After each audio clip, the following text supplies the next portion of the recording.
أعوذ بالله من الشيطان الرجيم. بسم الله الرحمن الرحيم.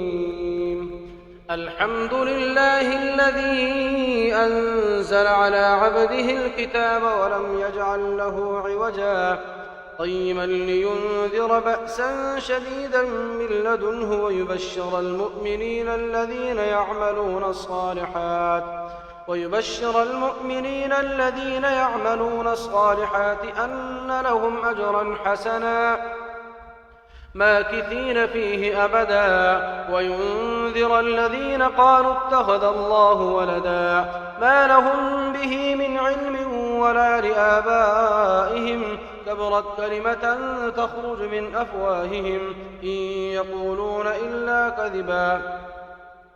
فلعلك باخع نفسك على آثارهم إن لم يؤمنوا بهذا الحديث أسفا إنا جعلنا ما على الأرض زينة لها لنبلوهم أيهم أحسن عملا وإنا لجاعلون ما عليها صعيدا جرزا أم حسبت أن أصحاب الكهف والرقيم كانوا من آياتنا عجبا إذ أوى الفتية إلى الكهف فقالوا ربنا آتنا من لدنك رحمة وهيئ لنا من أمرنا رشدا فضربنا على آذانهم في الكهف سنين عددا ثم بعثناهم لنعلم أي الحزبين أحصى لما لبثوا أمدا نحن نقص عليك نبأهم بالحق إنهم فتية آمنوا بربهم وزدناهم هدى فربطنا على قلوبهم إذ قاموا فقالوا ربنا رب السماوات والأرض لن ندعو من دونه إلها لقد قلنا إذا شططا هؤلاء قوم اتخذوا من دونه آلهة لولا يأتون عليهم بسلطان بين فمن أظلم ممن افترى على الله كذبا وإذ اعتزلتموهم وما يعبدون إلا الله فأووا إلى الكهف ينشر لكم ربكم من رحمته ويهيئ لكم من أمركم مرفقا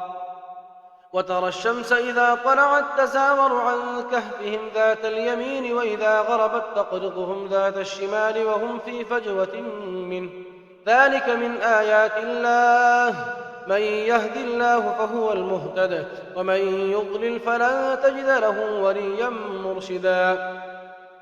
وتحسبهم أيقاظا وهم رقود ونقلبهم ذات اليمين وذات الشمال وكلبهم باسط ذراعيه بالوصيد لو اطلعت عليهم لوليت منهم فرارا ولملئت منهم رعبا وكذلك بعثناهم ليتساءلوا بينهم قال قائل منهم كم لبثتم قالوا لبثنا يوما أو بعض يوم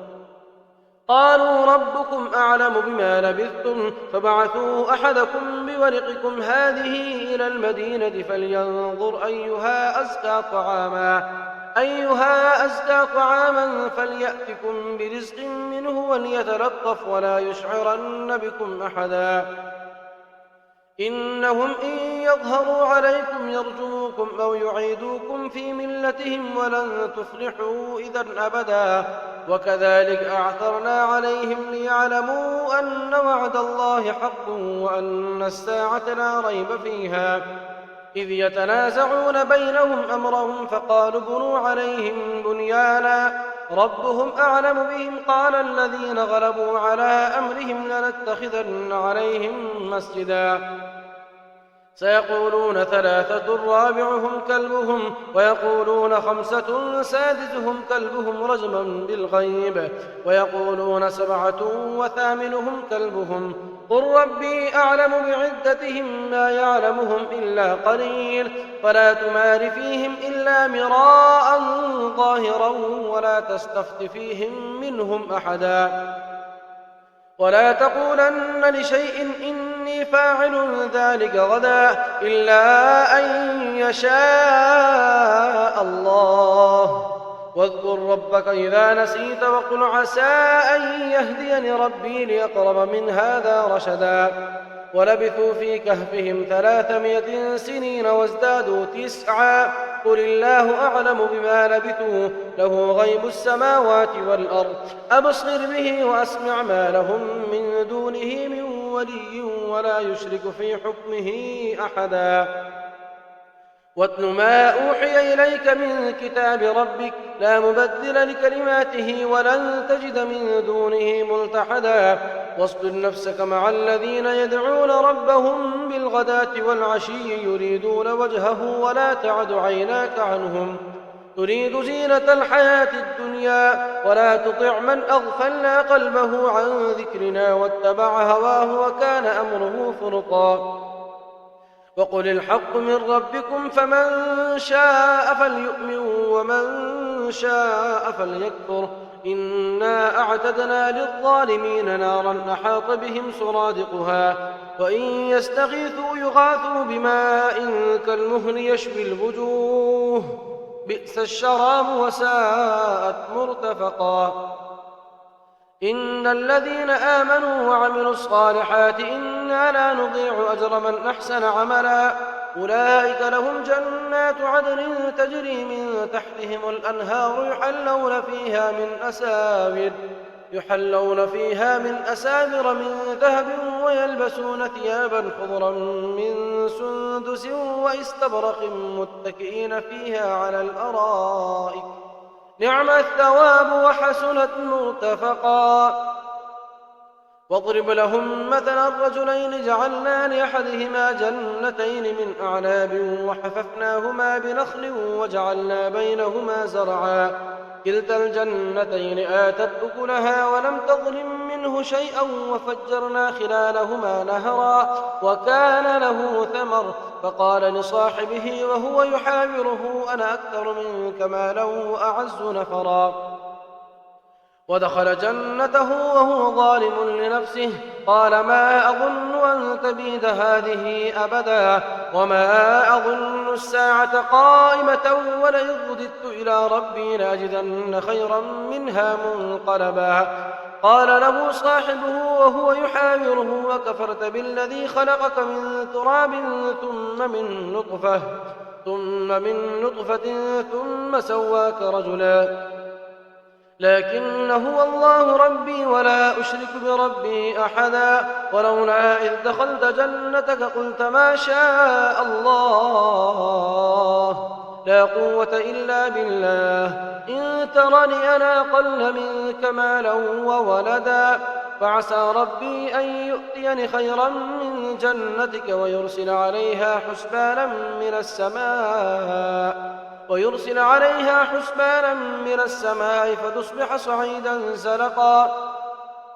أو يصبح ماؤها غورا فلن تستطيع له طلبا أو حيط بثمره فأصبح يقلب كفيه على ما أنفق فيها وهي خاوية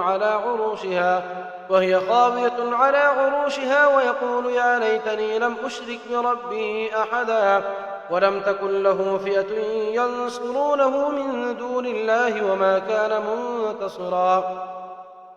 هنالك الولاية لله الحق هو خير ثوابا وخير عقبا. واضرب لهم مثل الحياة الدنيا كماء إن أنزلناه من السماء فاختلط به نبات الأرض فأصبح هشيما تذروه الرياح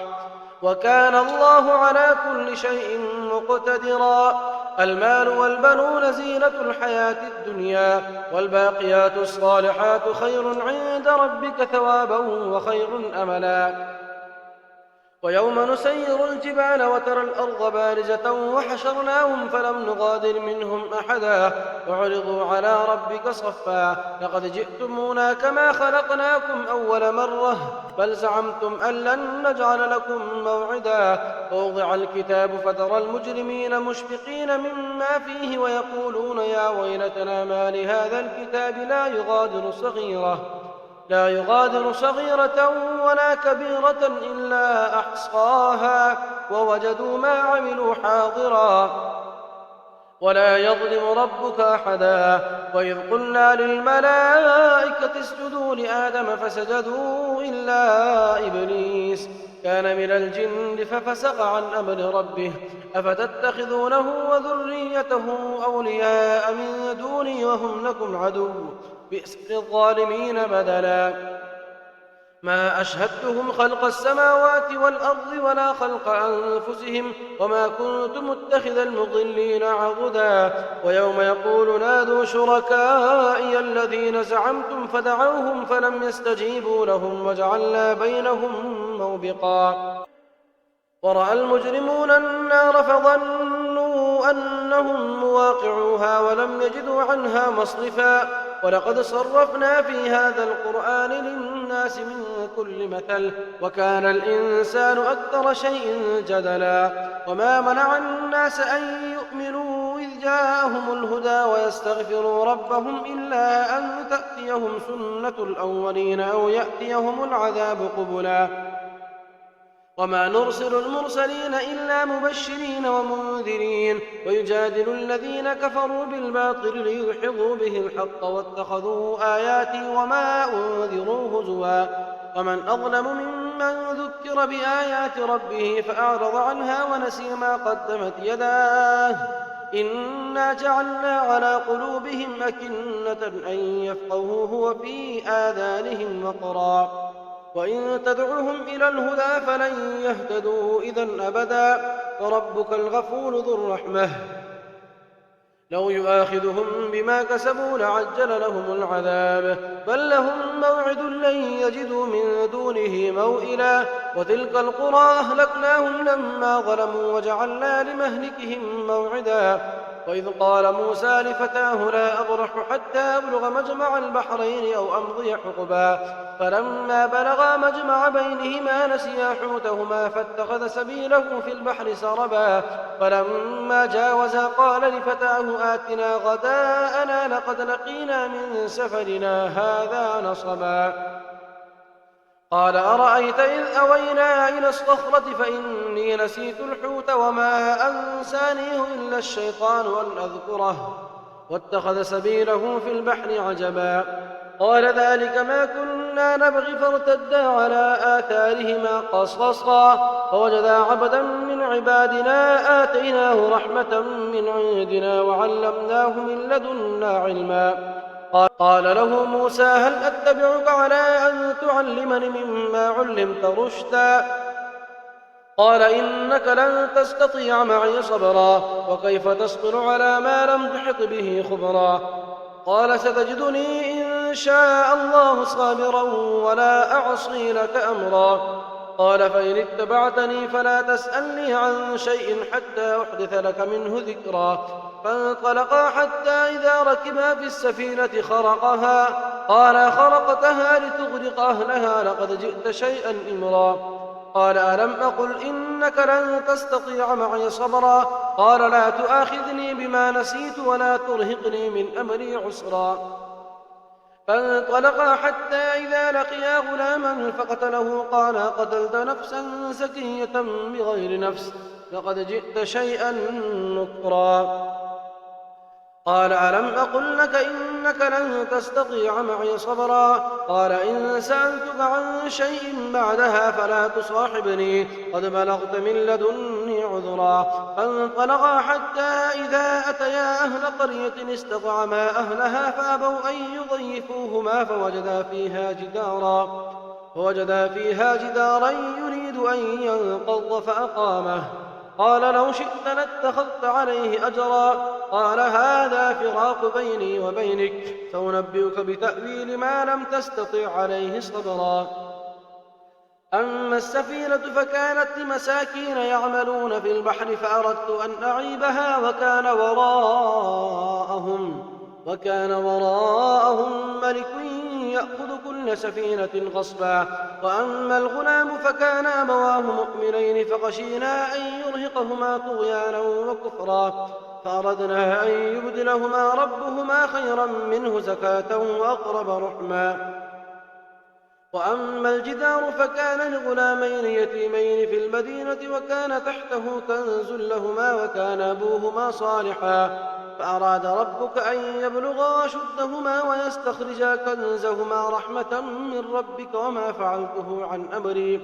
ذلك تأويل ما لم تسطع عليه صبرا ويسألونك عن ذي القرنين قل سأتلو عليكم منه ذكرا إنا مكنا له في الأرض وآتيناه من كل شيء سببا فأتبع سببا حتى إذا بلغ مغرب الشمس وجدها تغرب في عين حمية ووجد عندها قوما قلنا يا ذا القرنين إما أن تعذب وإما أن تتخذ فيهم حسنا قال أما من ظلم فسوف نعذبه ثم يرد إلى ربه فيعذبه عذابا نكرا وأما من آمن وعمل صالحا فله جزاء الحسنى وسنقول له من أمرنا يسرا ثم أتبع سببا حتى إذا بلغ مطلع الشمس وجدها تطلع على قوم لم نجعل لهم من دونها سترا كذلك وقد أحطنا بما لديه خبرا ثم أتبع سببا حتى إذا بلغ بين السدين وجد من دونهما قوما لا يكادون يفقهون قولا قالوا يا ذا القرنين إن يأجوج ومأجوج مفسدون في الأرض فهل نجعل لك خرجا على أن تجعل بيننا وبينهم سدا قال ما مكنني فيه ربي خير فأعينوني بقوة أجعل بينكم وبينهم ردما آتوني زبر الحديد حتى إذا ساوى بين الصدفين قال انفخوا حتى إذا جعله نارا قال آتوني أفرغ عليه قطرا فما استطاعوا أن يظهروه وما استطاعوا له نقبا